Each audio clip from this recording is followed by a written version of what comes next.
Hello everyone. हम S B I P O मतलब S B I P O के जो प्रीवियस ईयर के जो अर्थमेटिक क्वेश्चंस हैं वो 2022 से लेके 2016 तक, मतलब 2022 से लेके 2016 तक के सारे जितने भी अर्थमेटिक के क्वेश्चंस हैं उनको 8 से 9 वीडियोस में कंप्लीट करेंगे। हर वीडियो के अंदर 10 क्वेश्चंस होंगे। चलो स्टार्ट करते हैं वीडियो को। फर्स्ट है 18 man can complete a project in 24 days. Means 18 आदमी किसी काम को 24 दिन में करते हैं। यहाँ वुमेन लिख लेते हैं, वो कंप्लीट करती हैं 30 डेज़ में। वन मैन कितने दिन में करेगा? 18 को हम 24 से मल्टीप्लाई करेंगे, कितना आंसर आएगा आपके पास? 432। और जब हम वन वुमेन का निकालेंगे तो 16 को 30 से मल्टीप्लाई करेंगे, ठीक है, दैट इज़ 480। इसका मतलब इनकी एक एक सिंगल की आ गई कि एक मैन कितने दिन में कर रहा है, एक वुमेन कितने दिन में कर रही है। अगर हमें मैन और वुमेन का रेशो निकालना है तो हम 432 और 480 को रेशो में कट करेंगे। जब हम इसको रेशो में कट करेंगे तो ये 9 पे और ये 10 पे कट हो जाएगा। ये पूरा समझ आ गया? इसका मतलब मैन एंड वुमेन 9:10। इसका मतलब 9 मैन्स 10 वुमेन के इक्वल है, ठीक है। अब इसको सोल्व करते हैं। स्टार्टिंग में वन मैन की वैल्यू आई थी आपके पास 432 और वन वुमेन की वैल्यू आई थी 480। अब सोल्व करना शुरू करते हैं। क्वेश्चन क्या है? 15 man start the work but after 6 days they left. मतलब 15 मैन्स ने 6 दिन तक काम किया। टोटल कितना काम हुआ? 15 × 6 मतलब 90 काम उन्होंने कंप्लीट कर दिया। मैन का काम कितना है? 432। इसमें से इसने 90 काम कर दिया, कितना काम बच गया? इसका 342 काम बच गया। वो करना है, कौन करेंगी? वो वुमेन्स करेंगी 342 काम को। 20 womens can complete the work. 20 womens उस काम को कंप्लीट करेंगी और हर रोज़ का हर पर्सन को 225 रुपये मिल रहे हैं। हमें बताना है कि टोटल वुमेन्स को कितने वेजेस मिले। 20 वुमेन उस काम को कंप्लीट करेंगी। अब हमें क्या करना है? 10 वुमेन 9 मैन के इक्वल है, तो 20 वुमेन कितने मैन के इक्वल होंगी? 18 मैन्स के इक्वल, ठीक है। तो बचे हुए काम को हम मान लेते हैं कि 18 मैन्स कंप्लीट करेंगे। कितने दिन में कंप्लीट करेंगे? 19 डेज़ के अंदर कंप्लीट करेंगे। कितने? 19 डेज़ के अंदर। तो टोटल कितने रुपीज़ आएंगे? टोटल रुपीज़ आएंगे 90 डेज़ के अंदर। कितनी वुमेन है? 20 वुमेन्स। डेली का कितना मिल रहा है? 225 रुपये। जब इसको सोल्व करते हैं तो आपके पास आंसर आएगा 85500। इतनी वैल्यू उन्हें मिलेगी। हमें वुमेन्स के बारे में बता रखा था, तो हमने क्या किया? वुमेन को मैन में कन्वर्ट कर लिया और सीधा डिवाइड हो गया, तो वैल्यू बहुत आसान हो गई। नेक्स्ट देखिए, sum on two different article A and B total cost. इसमें बता रखा है कि ए एंड बी की जो टोटल कॉस्ट है, मतलब जो कॉस्ट प्राइस है आपका, अगर हम सी पी काउंट करें तो वो 5000 रुपये है। Total cost right 5000। उसने सॉल्व किया, मतलब उसने कुछ आर्टिकल बेचे, दोनों की कॉस्ट प्राइस सेम है। एक 20% लॉस पे और एक 6% प्रॉफिट पे। तो हमें ओवरऑल इसका लॉस हो गया 165 का। अगर इसको 165 का लॉस हो गया, इसका मतलब सीपी है इसका इतना, इसमें से लॉस 165 का हुआ है, तो इसका एसपी कितना हो जाएगा? मतलब इसका सेलिंग प्राइस कितना हो जाएगा? इसका सेलिंग प्राइस आपके पास हो जाएगा 4832। ये अपना एसपी है। इसको सोल्व करते हैं इस वैल्यू को, 4835, ठीक है। यहाँ से पहले मान लेते हैं कि फर्स्ट आर्टिकल एक्स रुपीज़ का था जिसमें 25% का लॉस हुआ, इसका मतलब 75/100। दूसरा आर्टिकल है 5000 में से हम एक्स को सब्ट्रैक्ट करेंगे तो दूसरे की वैल्यू आ जाएगी। कितने का प्रॉफिट हुआ है? 6% का, तो 106/100। लॉस होता है उस वैल्यू को हम 100 में से सब्ट्रैक्ट करेंगे और जब प्रॉफिट होगा तो वो वैल्यू 100 में ऐड करी जाएगी, ठीक है, डिवाइड बाय में 100। इसको सोल्व करते हैं। ये दोनों 100 इधर चले जाएंगे, यहाँ से कट हो गए। ये हो गया 75x। जब हम 5000 की 106 से मल्टीप्लाई करेंगे तो ये हो जाएगा इतना, और यहाँ पे वैल्यू आएगी -106 इज इक्वल टू 48,3500। यहाँ से हमारे पास बच जाएगा 31x, और ये इधर आके इसमें से माइनस होगा तो वैल्यू आ जाएगी 46520। तो यहाँ से x की वैल्यू आ जाएगी, इसके डिवाइड में 31 करते हैं तो 1500। इसका मतलब x की वैल्यू 1500। x हम किसको मान के चले थे? जो फर्स्ट वैल्यू का कॉस्ट प्राइस था। तो हमें कॉस्ट प्राइस फर्स्ट वैल्यू का ही निकालना है। 1500 आपका आंसर हो जाएगा। ये फिफ्थ। अगर सेकंड का पूछता तो 5,000 में से 1,500 सब्ट्रैक्ट करते, उसका 3,500 होता। अगला देखिए, अगला क्वेश्चन है, on a certain some of money the simple interest for 2 years is 400। ठीक है, कुछ सिंपल इंटरेस्ट हमें दे रखा है। सबसे पहले हम कैसे निकालते हैं सिंपल इंटरेस्ट? प्रिंसिपल होता है, उसके मल्टीप्लाई में आपकी रेट होती है, उसके मल्टीप्लाई में टाइम और डिवाइड में 100। अब हमें प्रिंसिपल निकालना है। एस आई दे रखा है, एस आई कितना है 400, ये 100 हो जाएगा इधर मल्टीप्लाई में, डिवाइड में आ जाएगी 5% रेट और 2 का टाइम, तो वैल्यू आ गई कितनी 4,000। इसका मतलब हमारा प्रिंसिपल कितना है 4,000। अब उसको सेम वैल्यू को कंपाउंड इंटरेस्ट पे दे दिया 5% के हिसाब से। जब हमें कंपाउंड इंटरेस्ट निकालना होता है तो हम यहाँ से रेट निकालते हैं। ठीक है, किसकी? कंपाउंड इंटरेस्ट की। रेट को हम 2 से मल्टीप्लाई करेंगे, फिर रेट का हम स्क्वायर करेंगे और डिवाइड बाय में 100 करेंगे, तो वैल्यू आ जाएगी आपकी 10 और 25 डिवाइड बाय में 100, मतलब 10.25। इस 10.25 को यहाँ पे पुट कर दो और डिवाइड बाय में 100, इस वैल्यू को कट करता है। जब हम मल्टीप्लाई करेंगे तो 410 हमारे पास आंसर आ जाएगा। इन्होंने पूछा है कि कंपाउंड इंटरेस्ट में कितना ज़्यादा इंटरेस्ट पे करना पड़ेगा, मतलब कितना बेनिफिट होगा। नॉर्मल में कितना था CI 400, कंपाउंड इंटरेस्ट कितना है 410, तो कितना ज़्यादा है 10 रुपीज़। ठीक है, 10 रुपीज़ आंसर। नेक्स्ट देखिए, द एवरेज एज ऑफ, मतलब सुमन, कांता और रीना, इन तीनों की एवरेज एज 30 है। तो एवरेज एज को जब हम जितने पर्सन है उससे मल्टीप्लाई करते हैं तो टोटल एज आ जाती है। टोटल एज कितनी होगी 90। 6 साल बाद बताया, आफ्टर 6 years, किसकी? सुमन की और कांता की अगर हम निकालें तो 36 है। पहले तो टोटल वैल्यू निकालने के लिए कितना करना पड़ेगा, 2 से मल्टीप्लाई करेंगे, 72 हो गया। लेकिन ये वैल्यू कब की है? 6 साल बाद की। तो हमें कहाँ आना? प्रेजेंट में। तो हम सब्ट्रैक्ट करेंगे कितना? 6 साल बाद, मतलब सुमन की भी 6 साल ऐड किया है और कांता की भी 6 साल ऐड हुआ है, तो इसका मतलब हम 12 इसमें से सब्ट्रैक्ट करेंगे। इसका मतलब इनका टोटल वैल्यू है 60।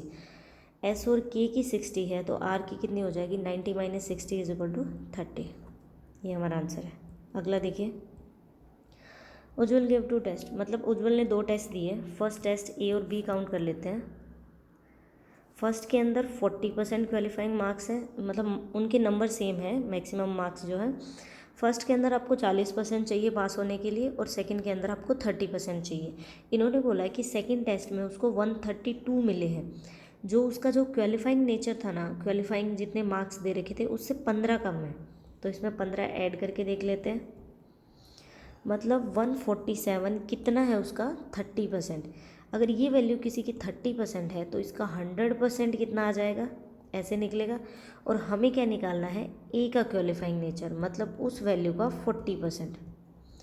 जैसे ही आप इसको सोल्व करेंगे, 49 को 4 से मल्टीप्लाई करते हैं 196, तो आपको 196 इसका आंसर है। ये ऑप्शन 5th में है, वो थोड़ा सा हाइड हो गया नीचे। अगला देखिए, एक 40 सेंटीमीटर लॉन्ग स्ट्रिप है। ये हो गया 40 सेंटीमीटर आपकी लॉन्ग स्ट्रिप। इसको 2 पार्ट्स में डिवाइड किया गया 5:3 में। 5:3 में इसको काटते हैं तो कैसे कटेगा? 40 डिवाइड बाय में दोनों को ऐड करेंगे, 5 और 3 8, मतलब 5 से 1 रेशो की वैल्यू 5 है। इसका मतलब 5 को हम 5 से मल्टीप्लाई करेंगे तो 25 आ जाएगा। इसको हम 5 से मल्टीप्लाई करेंगे तो 15 आ जाएगा। 2 में डिवाइड कर दिया। फिर बोला कि जो लॉन्गर वाली है, लॉन्गर कौन सी है 25, इसको आगे 2 पार्ट में डिवाइड किया गया 4 और 1 के अंदर। 4 और 1 में काटेंगे तो 5 रेशो, मतलब 25, 4 + 1 = 5, 1 रेशो की वैल्यू फिर 5 को 4 से मल्टीप्लाई करेंगे 20 आएगी ये वैल्यू, और ये कितनी आएगी 5। फिर उन्होंने बोला कि जो स्मॉलर स्टेप थी, ये है हमारी स्मॉलर स्टेप, इसको भी 2 पार्ट में काटा गया 3 और 2 के अंदर। ठीक है, 3 और 2 में इसकी वैल्यू निकालते हैं। 15 को 3 + 2 5, मतलब 1 रेशो की वैल्यू कितनी है 3। ये होगा 3 से मल्टीप्लाई होकर 9, और ये हो जाएगी 6। अब पूछा क्या है? डिफरेंस बताना है length of the 2 shortest strip.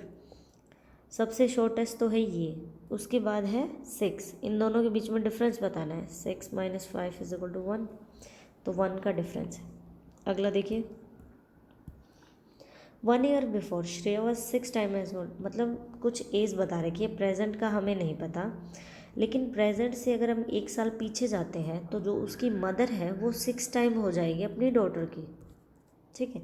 लेकिन इन्होंने बताया कि 6 ईयर हैंस, अगर हम 6 साल बाद देखें तो श्रेया की जो माँ मतलब जो मदर है वो उससे 30 ईयर्स बड़ी है। अगर कभी ऐसे क्वेश्चंस के अंदर ये बता रखा हो कि 6 ईयर हैंस या फिर 6 ईयर बिफोर या फिर कितने भी साल बाद या कितने भी साल पहले वो उससे 30 साल बड़ी है, इसका मतलब उनके बीच में जो एज डिफरेंस है वो 30 है। ये कंफर्म है कि अगर 50 साल बाद देखो या 60 साल बाद देखो, उसकी माँ के बीच में, उसकी माँ और उसके बीच में 30 ईयर्स का गैप है, मतलब वो उससे 30 साल बड़ी है।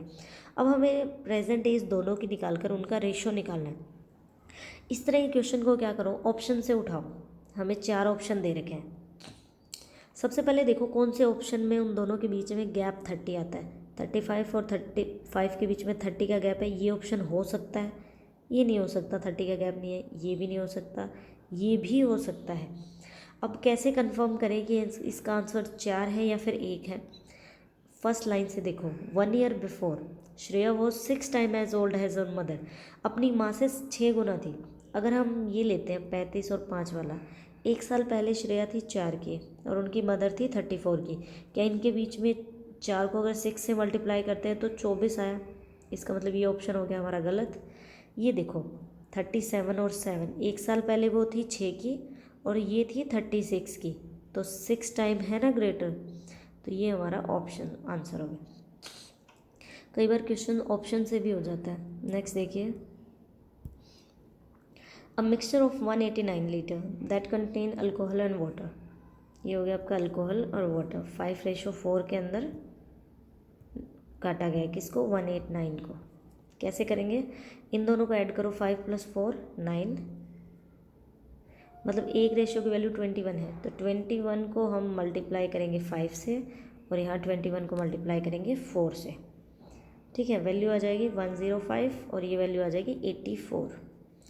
अब इन्होंने बोला कि अल्कोहल कुछ ऐड किया गया है, जिसके बाद रेशो क्या बनेगा, 5:3। वाटर तो हमने छेड़ा ही नहीं, हमने सिर्फ अल्कोहल ऐड किया, हमें नहीं पता कितना, लेकिन वाटर का रेशो भी चेंज हो जाता है, पहले 4 था बाद में 3 हो गया। इसका मतलब कुछ ऐसा नंबर से कट किया गया होगा कि वैल्यू 3 आ गई। हम 84 को 3 से ही काट के देख लेते हैं।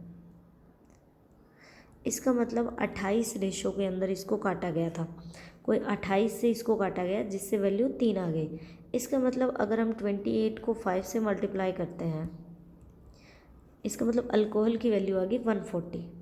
पहले कितनी थी 105, अब कितनी है 140, कितना डिफरेंस है 35 का डिफरेंस है। इसका मतलब 35 अल्कोहल और ऐड किया गया। नेक्स्ट देखिए, एक ट्रेन का बता रखा है, अ train crosses covers a distance, ये कोई दे रखा है ए और ये है हमारा बी। एक ट्रेन यहाँ से चलती है जो 42 किलोमीटर पर आवर चलेगी पर आवर, और ये चलेगी 53, बी इधर आ रही है 53 kilometre per hour. Total distance है इन दोनों के बीच का 950।